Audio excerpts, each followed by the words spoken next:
and you want to see more shots go in. Just curious what your message is to this team today and how you hope they capitalize. Yeah, just keep doing the right thing. You know, I thought we played with good pace. Thought we played with good movement in the half court, both ball and player. Those things have been inconsistent of late. We missed a lot of shots at the rim. You know, makeable layups, a couple dunks, some wide open threes. You know, so offensively right now we're going through it. You know, with one thing or another. Some of it's self-inflicted, but that wasn't. That was, you know, of course we got to make the easy ones, but. Thankfully, we were able to keep guarding at a high level and keep ourselves in the game. But we have to sustain that kind of offensive approach. And if we do, then people will get more comfortable with everything that comes their way. Yeah, Dante DiVincenzo, too, has just looked comfortable. Yeah. I know you've liked his decisiveness, his Yes. decision-making. And he talked about that catch-and-shoot mentality to me earlier today. I mean, how successful can he be for this team when he's playing that? I mean, he's a huge part. I think we see him way more as an all-around basketball player, not just a shooter. I think you saw that the other night. He played off the catch. He's a really good driving kick threat. Finished well. You know, I think he's been, you know, forcing things in different ways. Like I think there's a lot of predetermined things. When he, you know, has gone to the basket looking to definitely throw the lob, or gone to the basket looking to definitely finish. Now, I think he's freed himself up to just make the play and not worry about, you know, so much. Just kind of overthinking it, and you know, that's going to help keep his turnovers down, which, you know, he's been struggling with. But yeah, I mean, he's played together a couple good games. I mean, the New York game was certainly a blowout, but we wanted him to just play, you know, just play and watch the ball go in, play and, you know, get a rhythm, and he was able to do that, and he carried it over into the last game. So hopefully, it's something to build on. Every year, the locker room has its own unique personalities. As you go through the inevitable peaks and valleys, what's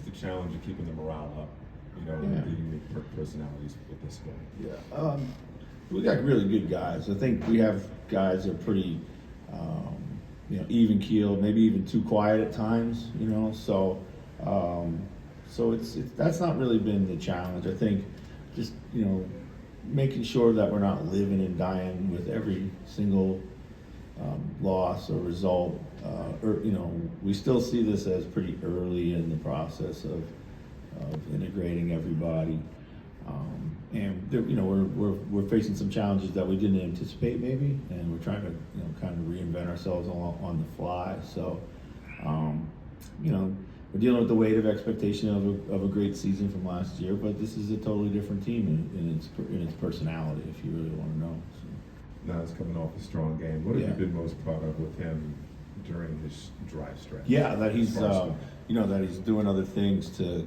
you know, to be involved in the game. He's had, you know, a number of really kind of effort plays, chase down blocks, that kind of stuff. Rebound is pretty high level. His defense has been good. You know, just all the other things other than scoring. You mentioned encountering some challenges maybe you didn't anticipate. What are some of those things that popped up that you're trying to work through? Yeah, I mean, just, you know, some of our spacing dynamics, of course, for sure that's been one. You know, just trying to find consistency in certain lineup combinations that, for whatever reason, they were really, really good last year, just haven't been the same this year. You know, how long do we stick with that, or how long do, you know, when do we start kind of maybe chopping that up? You know, early on we had some defensive things that were different that we had to figure out. So.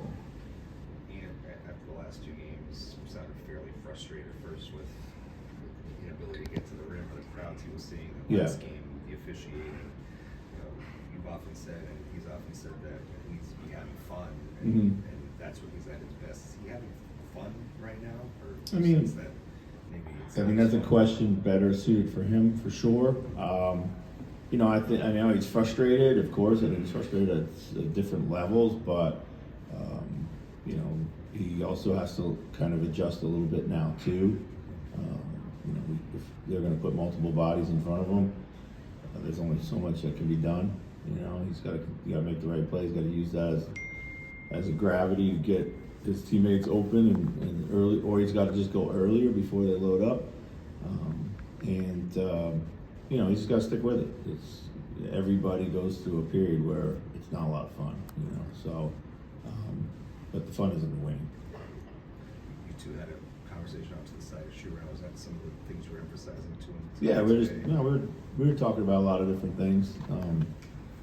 Some of it, a little recap from the other night. Some of it just, you know, some things that we were looking at changing, getting his opinion on some things, what he likes, you know, how we can get him going. You know, just talking about being home in Atlanta.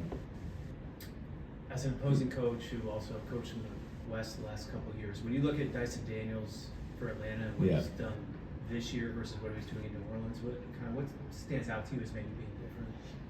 Well, I mean, I kind of saw it coming in New Orleans because he would guard Anthony, you know, and like he's got great defensive instincts, but what I like about him is, you know, he kind of plays with incredible poise defensively. Like he doesn't get like rattled, just even keeled. I mean, now he's still figuring out offensively kind of how he can impact as well. They've done a really good job of putting him in as a roller. He's got that floater, which he's always had, but he doesn't have to get there off the bounce. He can get there off the roll. You know, so it doesn't surprise me, honestly. He's a guy that we've always really liked because, you know, again, we watch him take these marquee matchups against some of our guys that we've had. So. Just, you know, Mike's not one to make excuses at all, but his shot and not finding the consistency there, is that tied to anything health-wise that he had talked about headed into the season, or just trying to find that rhythm? No, I mean, not that I, you know, he hasn't mentioned anything to me that's bothering him. You know, he didn't have like his normal off season with his wrist issues, but I mean, you know, we're 26 games down from that, so I think you know, some of it has to, I think, honestly, do with our schedule. It's just like he was in a good rhythm, and then you play 2 games in 2 weeks, and you know, sometimes, you know, the older you get as a player, the more you need to keep playing.